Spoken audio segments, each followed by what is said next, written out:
në drejtim të paditur atë moment shqetësimi të natyrshëm dhe atë nevojë krejt legjitime të shumë njerëzve qytetarë që papritur u ndjen përpara një alarmi, përpara diçkaje që duhet të bërin çmos, duhet të bërin diçka, duhet të dinin në rrugë, duhet të thoshin ja ku jemi dhe ne për ta ndaluar, sepse papritur morën vesh që ka një plan djallëzor për të shitur Shqipërinë, që ka një plan djallëzor për të shkatruar një habitat natyral dhe për të rrafshuar një zonë të mbrojtur,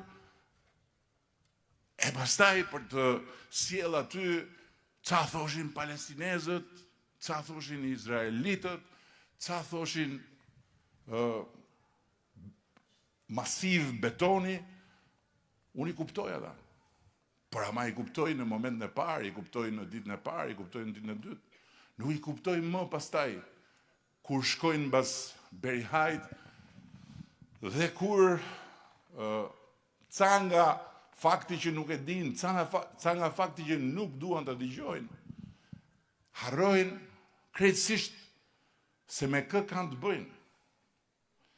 Dhe kur them me kë kanë të bëjnë, kam parasysh eksaktësisht veten time, qeverinë tonë, shumicën tonë qeverisë, Partinë Socialiste të Shqipërisë. Harrojnë që kanë të bëjnë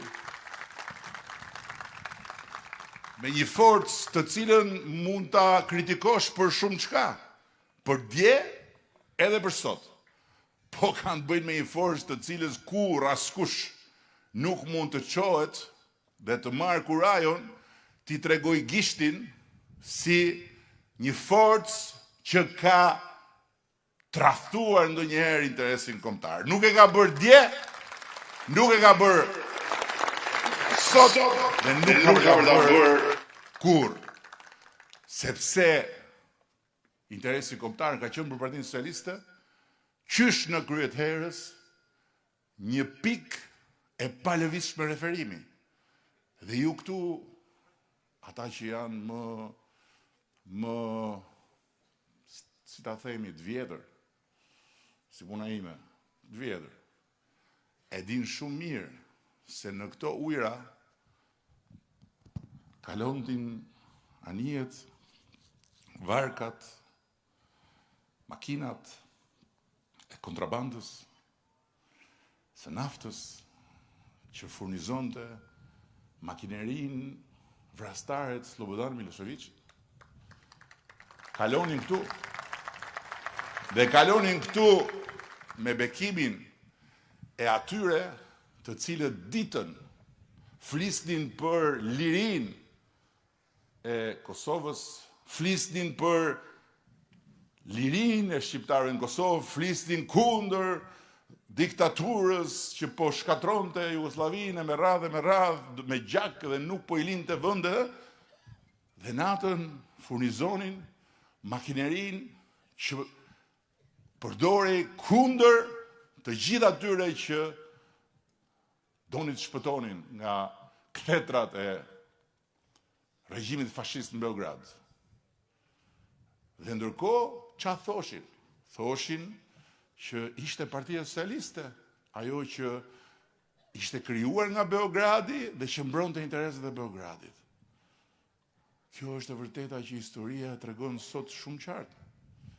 Ashtu si që historia ka treguar, po nuk i ka treguar të gjitha, lidhur me ushtrinë shqiptare të Kosovës, lidhur me cilët ishin dhe nga cilat forca vinin, ata që e mbështetën pas një rezervë ushtrinë shqiptare të Kosovës, ndërkohë që historia e ka të shkruar në publikime se si ata tjerët e sulmonin ushtrinë shqiptare të Kosovës, bën çmos që të sabotojnë Rambujen. I konsideronin ushtarët dhe udhëheqësit e ushtrisë shqiptare të Kosovës terroristë, haptas në gjuhën shqipe. E pra, jasë si historia në momente caktuara përsëritet në forma të ndryshme dhe për arsye të ndryshme. Por që ti thuash kësaj partie, që ti thuash kësaj force politike, që ti thuash kësaj shumice qeverisë sot, që ti thuash kësaj qeverie dhe mua në krye të saj, çfarë do qoftë që ka lidhje me tradhtin, duhet të jesh komplet i pa fytyrë. Pa fytyrë, pa din, pa iman, pa fe dhe pa ade. Mund të flasësh për adeun sa të duash. Por ata që i kanë bërë gjëmat më të mëdha këtij adeu dhe çdo adeu janë ata që adeun e kanë mbajtur në gojë më shumë se sa të tjerët. Por adeu nuk është për të mbajtur në gojë me vend dhe pa vend. Adeu është për të mbajtur në zemër dhe adeu është për të mbajtur në mendje kur ti flet dhe kur ti vepron mbi ato që thua. Se adeu në gojë, e dini kush e ka pasur më shumë nga të gjithë në historinë e Europës. Adeu në gojë më shumë nga të gjithë në historinë e Europës e kanë pasur ata që më shumë se kushdo tjetër në historinë e Europës vranë dhe shkatruan njerëz, popull dhe shkatruan vetë Europën. Se kështu funksionon. Shqipëria e shqiptarëve, vdekje tradhtarëve, është një parullë që ka qenë parulla që frymëzonte dhunën dhe frymëzonte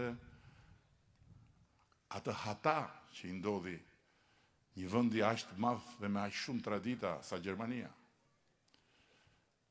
Shqipëria e shqiptarëve, vdekje tradhtarëve është diçka që sot të çon realisht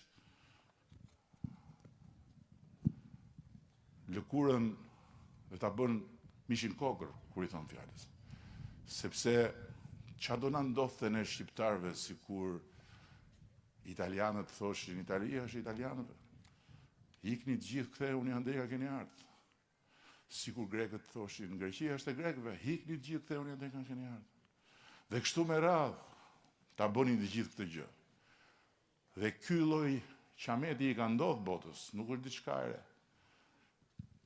Dhe pastaj kulmi vjen kur na quajnë ne shkatrimtar.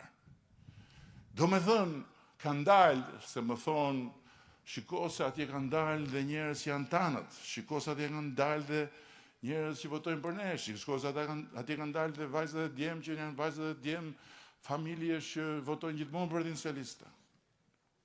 Po për çfarë bëjnë akoma sot atje?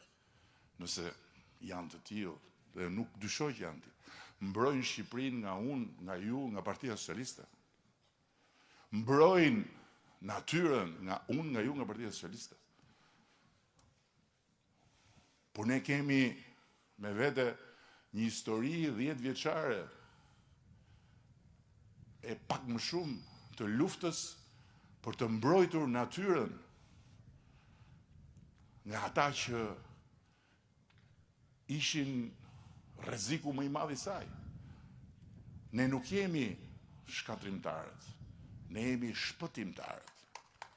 Sepse duket një fjalë e madhe dhe e tepruar, por po të kishin gojë të flisnin flamingot që këta po i dalin për Zot, do tregonin historinë e tyre të idhur.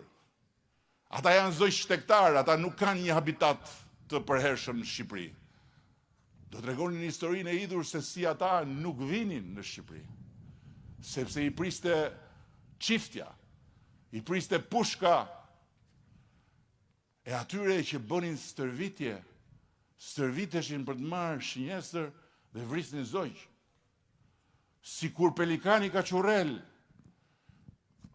të qohet dhe të tregoj historinë e tij me Shqipërinë, me parkun kombëtar të Divjakës. Atëherë sigurisht që do t'ju tregonte të tërëve se sot pelikani Kaçurrel është një specie e mbrojtur, që qëndron dhe shtohet në Shqipëri, ndërkohë që përpara ndalimit gjuetis, moratoriumit 10 vjeçar që ne bëm, edhe Pelikani Kaçurreli ishte shënjestër. Sikur të shikohen të gjitha numrat e popullsisë së shpendve dhe të kafshëve që ka sot Shqipëria, krahasimisht me çfarë kishte kur kërciste pushka në çdo pyll e në çdo lagun, atëherë do të shikohet shumë qartë që ne sot kemi një popullsi, një faun të ripërtrirë. Sikur të shikohen sot pyet, ne i kemi, dhe do t'ja u bëjmë me dijet, kujdo që është interesuar, sikur të shikohet sot Shqipëria nga lartë, të shikohen fotot satelitore të Shqipërisë, ato të atëhershmet dhe ato të tanishmet. Kemi bërë 10 vjet në moratorium për mos prerje pyesh. 10 vjet. Po plerat, kush ishte që u mblodh në parlament edhe shfuqizoi importin e plerave sa po mori mandatin nga populli? Partia Socialiste. Tani ne dalim shkatrimtarët, po për të na vënë këtë akuzë, duhet na tregojnë çfarë shkatruam ne. Shkatruam Shkodrën, që sot, mbas kaq shumë vitesh, e mbetur si dele e zezë jashtë të gjithë bashkësisë qyteteve, po merr frymë edhe është bërë një destinacion turistik që vetëm rritet vit pas viti. Rritet vit pas viti një destinacion turistik dhe pastaj sjell vit pas viti bën shumë të ardhura për ata që kanë aktivitetet e tyre këtu. Shkatruam Vlorën apo shkatruam Tiranën? Kë shkatruam? Shkatruam rrugët që të çojnë në thellësi të maleve dhe ku i dham mundësi njerëzve edhe në malësi të madhe, edhe lart, në Theth, edhe në Valbon, edhe në Lur së fundmi, e kështu me radhë që të jetojnë dhe të bëjnë lek dhe të duan të kthehen gjithmonë më shumë, po me paketën e maleve, çka kanë këta, se ja këtu jemi, këtu është Tonini, kryetari i bashkisë, këtu me siguri janë dhe disa nga Malësia e Madhe, dhe sa herë jemi ulur dhe sa herë është thënë në të gjitha takimet që na zgjidhni çështjen e marrëdhënies së investimit me pronën, ne nuk e kemi njoft 7501-shin, nuk e duam 7501-shin, i kemi ndarë tokat sipas kufive të parë, kemi dakordsi me njëri tjetrin, por as nuk bëjmë dot investim se s'marrim dot leje, as nuk marrim dot subvencion për të bërë një ferm apo për çfarë do qoftë se s'kemi letrat e tokës, dhe as nuk kemi shans që t'i drejtohemi fondeve të Bashkimit Evropian, apo edhe bankave qoftë, sepse nuk na jep njeri kredi. Dhe ne kemi zgjidhur këtë me paketën e maleve. Këta thonë do vinë ta marrin oligarkët. Këta thonë ta mbrojmë Shqipërinë nga të huajt. Këta thonë ta shpëtojmë Shqipërinë nga paketa e maleve. Pra këta thonë që emigrantët të cilët duan të investojnë kursimet e tyre në të gjitha ato zona të cilat janë zona ku ata kanë pronat e sërgjyshërve, por nuk e kanë njohur 7501-shin, duhet ta harrojnë që ta bëjnë këtë gjë, sepse nuk ka për ta asnjë zgjidhje tjetër përveç se të futen ke 7501-shin. Kështu thonë ta. Po ka kohë më Shqipëria të mbasi me këto broçkulla e me këto pallavra. Po si mund të mbasi kohë Shqipëria ndërkohë që ja ku është këtu? se shumë nga ju Malinezi nuk e keni një emër në hartën e Ballkanit, as nuk e keni thjesht një vend ku keni shku 2 herë, por e keni një vend ku keni hyrë, ku keni dalë, qysh nga viti 1991. Tani, kujtoheni pak Malinezi si ishte në 91-shit, dhe shikoheni si është sot. Pse nuk jemi dhe ne sot ashtu? Akoma?